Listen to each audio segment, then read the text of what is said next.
Okay, we'll call the meeting to order. Please join me for the pledge. I pledge allegiance to the flag of the United States of America and to the republic for which it stands, one nation, under God, indivisible, with liberty and justice for all.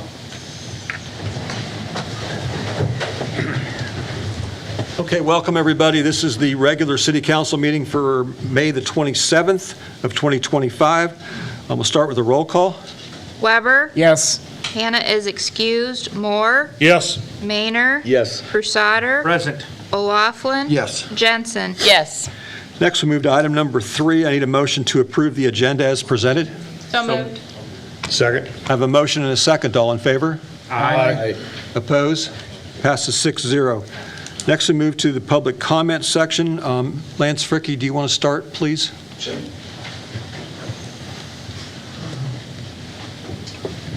Good evening. Good evening. This is Danielle Haynes and Tyler Kane. They're part of our staff at Triumphant Church. And every year at Christmas, we receive a special offering, and we do different projects with that. This year, we elected to make a donation to the Independence Fire Department. And so we just wanted to be able to present that to you and let you know that we appreciate what you all are doing. And it's a great place to live, although Tyler doesn't live here. We're trying to get him to. But anyway, that's a work in progress. But anyway, we're just glad to be able to support our community and be a blessing to our community, and that's what this is all about. So on behalf of the Triumphant Church. One second. Chief Hayward, are you here? Yeah, he's right there. Yep. Oh, you want to come up? Where'd he go? Thank you very much. You bet. On behalf of the Triumphant Church, we would just want to say thank you for your service and all you guys do for our community. Thank you very much. Do you want us to get a picture with all? Oh. There. You bet. Ready? Make sure to smile in the background there. Next catch. You're right. Lance, thank you so much. Thank you very much. Thank you. Thank you very much. I'm trying to juggle the Yep. league with grandkids and. Okay, understood. Thank you all. Thank you. Thank you. Thank you. John Christensen.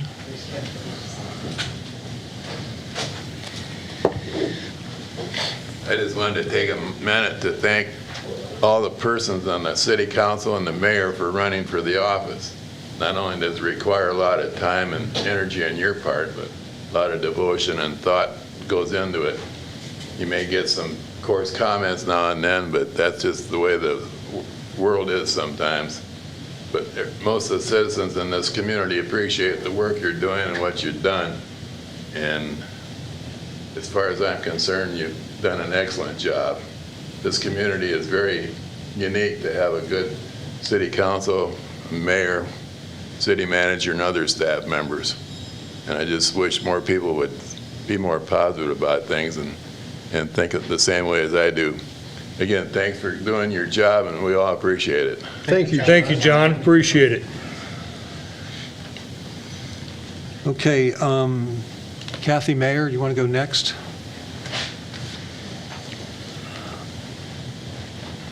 My name is Kathy Meyer. I'm at Meyer, sorry, I 711 apologize. Spruce Drive. I mispronounced your name, I apologize. That's okay. That's how they pronounce it in Germany. I wanted to talk about the stormwater management in the new development area. Looked online, and the definition of stormwater management in the context of urban renewal refers to the strategies and practices used to control and manage the excess water or water runoff that flows over land surfaces during and after rainfall and reduces the risk of flooding. It is my opinion that there should be a swale running east to west on the north side of the Bluebird development to prevent stormwater runoff to the Goldfinch condos, which are on the south side of Spruce. So far, all the persons I have spoken to about this say there is no plan to have a swale there. I talked to Steve G., I talked to Crawford Engineering, I talked to Matt Chesmore, and Matt Chesmore talked to Fear Graham, and they've all said there will be no swale.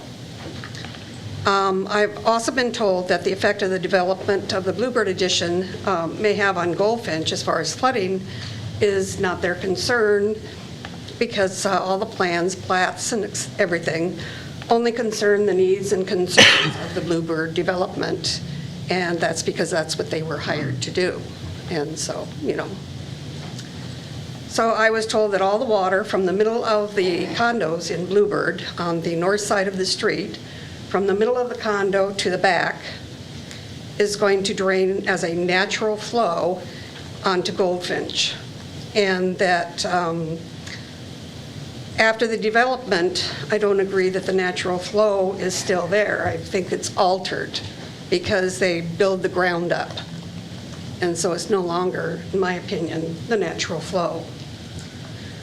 They've told me that we now get 100% of all the water in that undeveloped land that runs off onto Goldfinch. And that after it's developed, we're only going to get 25% of that. But in the fall of 2018, we had a 6 to 7 inch rain event, and there was a wall of dirt that ran east to west on the undeveloped land behind the Goldfinch condos. I have a photo here that was taken by Don Brown, who then lived at 703 Spruce in Cardinal Court. I'll pass this picture around, and if anyone wants a digital copy, I can email it to them. This photo was taken in the fall of 2018 during that rain event. And you can see in the back of the picture that wall of dirt that runs along the whole edge of Goldfinch Court. So Bluebird development would be behind that. Matt Chesmore showed this photo to Fear Graham, and they agreed that they didn't think that there could be any runoff that would have gotten past that dirt hill. So the water you see in this photo from that rain event is coming from the back of the Goldfinch condos and not from that undeveloped land. So our swale was designed to take the water coming from our condos. And I was told that at the time the stormwater drainage was designed, that there wouldn't have been any consideration taken to future developments. So, they didn't say, oh, well, this land back here is going to be developed someday, and they might have rain runoff because it's higher. So we need to develop, plan this out to take that. But according to them, that's not something they do. They don't know if that land's ever going to be developed. So it was designed to handle just our own runoff. Okay, so I would also like to point out that there's 3 small trees in this picture, and that's my backyard. And right beyond that is a storm sewer that drains out to the street, and that is completely underwater. So I'll pass this photo around for you all to see. So it's my belief that when this development is done and we're getting water from the backs of all the condos behind us, and we're still getting all the water from our own condos, that we won't be getting 75% less water. To me, that sounds like we're going to be getting twice as much water. So I don't know if having a swale going east to west on the north side of Bluebird can be part of this agreement that you're agreeing on today, but if there is possible, I'm asking that it is.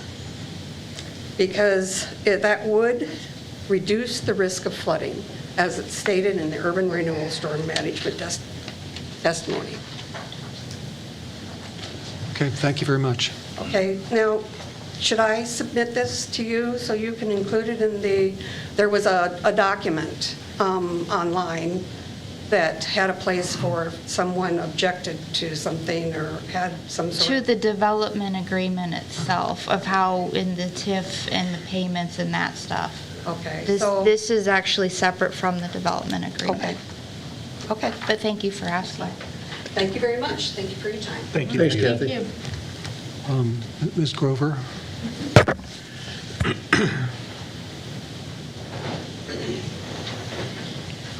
Hi, I'm Portia Grover. I live at 807 Spruce Drive, and I've lived there since July of 2018. I'm here also to talk about the water situation behind our condos. I have a photograph that was taken by one of my neighbors after approximately 3 inches of rain. It was taken the morning of April 23rd of this year. And I'll pass this photo around and you can keep it. This is my backyard that accumulates all the water. And then it flows east down the south side of behind Spruce Avenue to all my neighbors. And that's after 3 inches. I too lived there in September of 2018 when we had a big rainfall.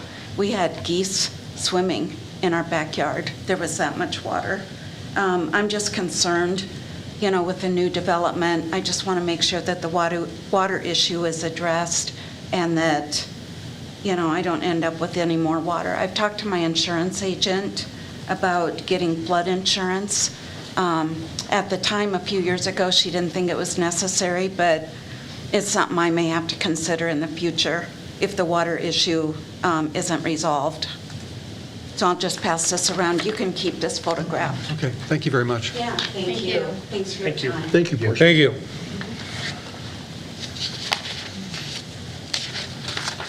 Okay, let's move to the consent agenda, item number 5. I need a motion to accept and approve the consent agenda that approves the following: the minutes of the May 12, 2025 regular meeting, the Old Rush Park Tavern Class C retail alcohol license renewal with a tentative effective date of May 30th, 2025 through May 29, 2026, the Independence Park and Recreation Class C retail alcohol license amendment to the outdoor service with a tentative effective date of May 17, 2025 through May 16, 2026. The Wapsie Valley Creamery street closure request for Friday, July 4, 2025. So moved. Second. I have a motion and a second. All in favor? Aye. Opposed? Those pass 6-0. Next, we move to the financials. I need a motion to approve the claims for payment. So moved. Second. I have a motion and a second. All in favor? Aye. Opposed? Passes 6-0. Next, we move to the revenues and expenses to date for information only. Anybody have any questions with respect to those? No, they're very nice to be able to go through all that. Okay, hearing none, we'll move to item number 8, which is transfers. Again, this is information only. Anybody have any questions with respect to that? Okay, moving on to the hearings. Pursuant to the agenda, I'll now convene a public hearing on the proposed rezoning request. This is the Wapsie Valley Creamery request to change the zoning from the current C2 to C1 for the office building itself. So moved. This is a public hearing. Oh, you're ahead. I did not receive anything. Okay. I'll now close the public hearing, and the city clerk shall note any comments for the record. Next, we move to item number 10. This is a motion to approve the first reading of an ordinance amending the provisions pertaining to Chapter 170 zoning regulations. Again, this is the same issue. Planning and zoning approved and reviewed and recommended this change on May the 2nd. Council discussed this on May the 12th. We set it for public hearing. So I need a motion first. So moved. Second. Any further discussion with respect to this issue? Okay, hearing none, this will be a roll call vote then. Moore, Yes. Maynor, Yes. Prusader, Yes. O'Laughlin, Yes. Jensen, Yes. Weber. Yes. Okay, that passes 6-0. Next, does anybody wish to have to issue a motion to suspend the statutory rule to allow the ordinance to be voted on in passage? So moved. Second. Okay. So I have a motion and a second to suspend the requirement that 2 council meetings be involved before an item can be passed. This is a roll call vote. Maynor, Yes. Prusader, Yes. O'Laughlin, Yes. Jensen, Yes. Weber, Yes. Moore, Yes. That passes 6-0. Now that we've suspended the rule to allow us to do that, I need a motion to actually have the ordinance which amends provisions pertaining to Section 170 zoning regulations placed on for final passage for adoption pursuant to Iowa Code Section 380.3 and to authorize the mayor to sign the ordinance. So moved. Second. I have a motion and a second. And this will be a roll call vote also. Prusader, Yay. O'Laughlin, Yes. Jensen. Yes. Weber, Yes. Moore, Yes. Maynard. Yes. It passes 6-0. Next, we move to item number 11. This is the public hearing. Pursuant to the agenda, I'll now convene a public hearing on the proposed development agreement with Steve G. Construction, Inc. I did not receive anything related to the development agreement. Okay. Hearing none, I'll now close the public hearing, and the city clerk will note comments for the record. Next, we move to item number 13. I need a motion to approve and authorize the mayor to sign a resolution that approves the development agreement with Steve G. Construction, Inc., authorizing annual appropriation tax increment payments and the pledging of certain tax increment revenue for payment to the payment for the agreement, sorry. So first I need a motion. So moved. Second. Okay, any discussion with respect to this? I know we've talked about it a couple of times. This is the agreement itself, and it's the TIF portion of it, so this isn't the actual construction itself of the project. This is the Finance. development This is just financing. the financing, but Correct. the other part has been, like, we've looked at all the issues that have been brought to us. Well, there'll be further issues that'll come up before the development's final, but this is just the agreement that allows us the financial aspects of it. Okay. I did ask some questions earlier today, but I gave Matt a call, and he thoroughly answered all the questions I had, so I have none at this time. Okay. This would then be, any further discussion? This would then be a roll call vote. O'Laughlin, Yes. Jensen, Yes. Weber, Yes. Moore, Yes. Maynard. Yes. Prusader. Yes. Passes 6-0. Next, we move to item number 13. I need a motion to approve and authorize the mayor to sign a resolution that amends the fiscal year 2025 budget. So moved. So I need a, I have a motion, I need a second. yeah, I just have a motion. Okay. This was, the public hearing on this was held on May the 12th of 2025. Any further discussion with respect to this? Okay, hearing none, this will be a roll call vote again. Jensen, Yes. Weber, Yes. Moore, Yes. Maynard, Yes. Prusader, Yes. O'Laughlin. Yes. Okay, that passes 6-0. Next, we move to item number 14. I need a motion to approve and authorize the mayor to sign a resolution that sets the date of June 9, 2026 at 11 o'clock a.m., 2025 at 11 a.m. for the sale of the general obligation corporate purchase bonds, Series 2025, and authorizing the use of the preliminary official statement in connection therewith. So moved. Second. Okay. Any further discussion with respect to this issue? No, just for the general public to understand that this was incorporated in our budget agreement for the 2026 fiscal year. Correct. And if I read it correctly, are we doing two different bonds? You got 2.1 mil, and then you got another thing there for 400,000? So it's a total of 2.5? Yes, it's a total of 2.5. There's a portion of it that's general obligation and a portion that's essential purpose. Further discussion? Hearing none, this will be a roll call vote. Weber, Yes. Moore, Yes. Maynard. Yes. Prusader, Yes. O'Laughlin, Yes. Jensen. Yes. Passes 6-0. Next, we'll move to item number 15.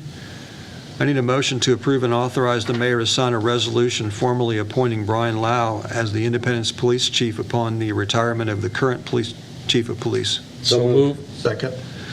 Okay, the interview committee met with the candidates on this, and the committee consisted of the two at-large council members, which is Mr. Moore and Mr. Prusader, also the mayor pro tem, which is Mr. O'Laughlin, and the city manager.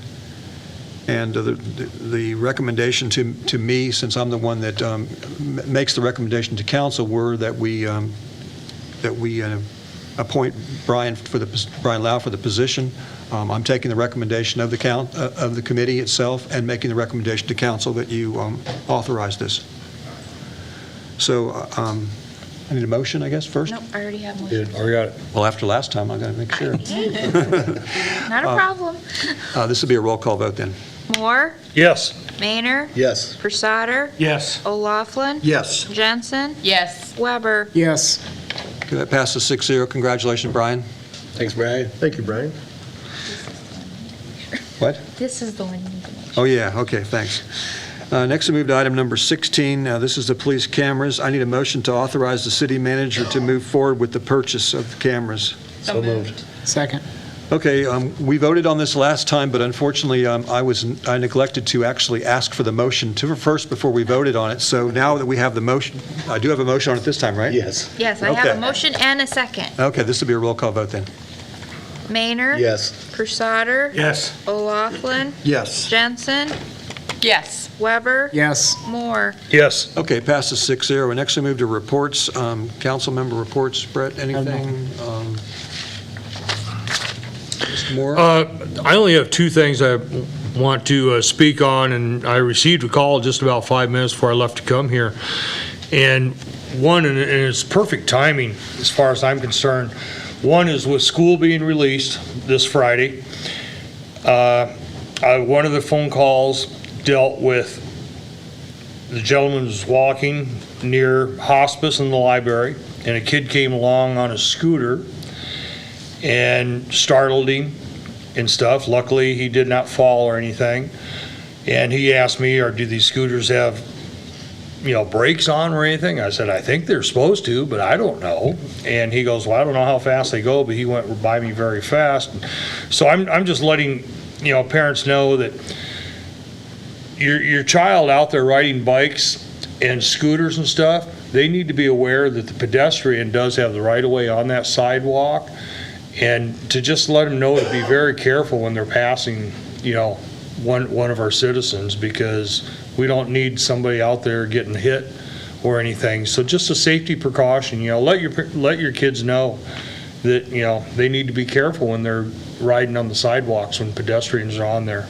Ralph, can you elaborate on that? Is it a manual scooter or was it an electric scooter? It was an electric scooter. Thank you. And I can actually relate 2 weeks ago, when I was out mowing the lawn, a kid went down the hill on the electric scooter, and there was a person on the sidewalk, and that person almost got hit. The kid was only within 8 to 10 inches as they went by him. And in no time, he was across the bridge and going up the hill on the other side. So, I mean, with school being let out, I think it's majorly important because a lot of kids will be out there on bikes and scooters. And the other thing was, please make sure if you have your dogs out that they are on a leash, or if they're in your yard, make sure they're chained up so they don't chase after kids that are on bikes and stuff and people walking. That's all I got, Mayor. Okay, thank you. I don't have anything. I'm good, Mayor. Thank you. Nothing for me. I don't have anything, thank you. Dave, did you have something? Nothing for you, Mayor. Thank you. Susan, do you have anything? No. The only thing that I wanted to mention is that the landfill committee, which is made up of all the mayors of the other towns within Buchanan County, voted to approve our withdrawal from the requirement that we have our city transfer station used as the one in town here, which allows us to go forward with our contract with Gleasner. That's all I had. We're going to have to coordinate. I'll take that one off my list. So I wanted to update the council. The fireworks bill that was in the Senate File 303, was passed by the Senate, was passed by the House, signed by the governor. May 19th is when she signed it, which made it effective that day. We're in the process of getting our code updated. We'll have that on an agenda in June, so we have it done before the 1st of July. But the changes to that means that fireworks will be legal in the city of Independence. starting on July 3rd at 9 a.m. until 10 p.m., and they will be legal on July 4th from 9 a.m. until 11 p.m. They'll also be allowed on December 31st from 9 a.m. to midnight. The state's code says on December 31st, 9 a.m. to 12:30 the next day, but the way they worded this language in Senate File 303, it says that the city cannot control or preclude them on December 31st. So that means it would end at midnight that night. So just wanted to let the council know that that had been passed and that that will be how that's done this year. Related to the development that was talked about at the beginning of the meeting, the project was designed by Crawford Engineering here in town. It was reviewed by Fairgram Engineering out of Manchester. I don't know what else the city can do to try to alleviate those concerns about stormwater. We've had 2 different engineers look at it. I just don't know what else we can do. I mean, I want to try to help those people that are concerned about that, but I don't know where we can go with that. Are there any yards on the other side that would be concerned too? On the south side? Yeah. There will be eventually, once the stuff along Bluebird is built. I guess the thing that I keep coming back to is I know they talk about this event that happened in 2018. They talked about this event that happened in April of 25. I'm still not aware of any homes out there having water in the homes. I get that your yard was flooded, but if there's not water in the house, I don't know. How long does the water last? I don't know the answer to that question. Less than 24 So, and I'm not- hours, because we experienced that. Sure. We had a swale that was 16 feet wide and 22 inches deep beside our house as a Sure. result of that one in 2018. And I don't want to get into a lot of conversation about it since we don't have it on the agenda tonight. I understand the concerns, I empathize with the concerns, but when we've had 2 different engineers who are educated on how this stuff works review it, I don't know how we do anything more than that. At some point, we've got to trust the professionals who do this for a living. And we did bring it to their attention that Yes. this is a concern? Yes. Especially with Fairgram when we had them review it. We've had them review it and look specifically at that. They offered some comments related to the swale that is there. On the far east end of the property, there is a small swale there that will run into the detention basin that was shown on Crawford's plans as a V-bottom, and it needs to be a flat-bottom swale, and that's been addressed and dealt with.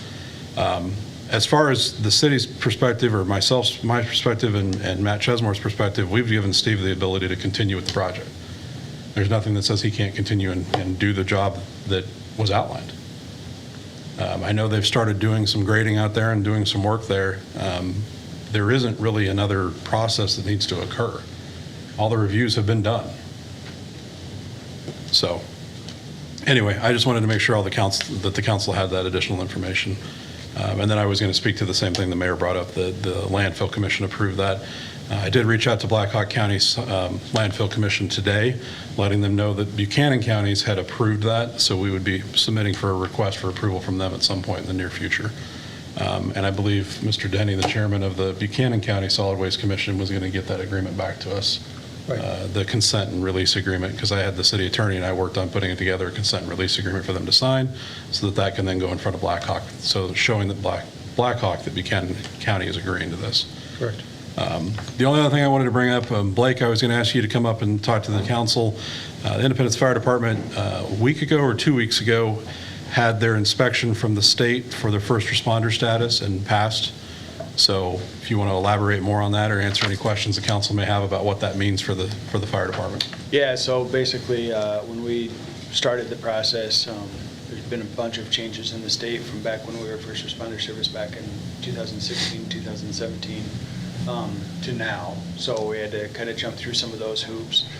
Steve with the state was able to help us out a lot with that, as long as Daniel Walter with the EMS Association helped us out with a lot of things there that they've just kind of changed as far as the medical board and medical director side of things. So Steve came in, did our inspection, we're good to go that day. As soon as he sent the certificate to hang on the wall, he said we're good to go. So still by request only. And one of those things that this basically allows us, if we go to a car accident, before we couldn't have done any patient treatment because the technicality is that we weren't allowed to. Now when we go to a car accident, when we go to a medical call, go to a sick person, whatever the case is, now we can actually do the treatment. that we're trained to do. Wonderful. And it's only our EMTs that are allowed to do that. I was just gonna ask how many. Yeah. But in that instance, we've had three of our firefighters go to take their EMT just on their own. So they obviously want to give back to the community as well as, expand their training and knowledge as well. So it's been a pretty good benefit for us and obviously a good benefit to the community as well. So, Yeah. Very yeah, much pretty so. excited. Thank you, Blake. Thanks, Blake. Thanks, Blake. Thank you. That's all I've got. Okay, then I need a motion to adjourn the meeting. So moved. Second. Is that consent, right? Yes. No, All in favor? Aye. Opposed? And adjourned.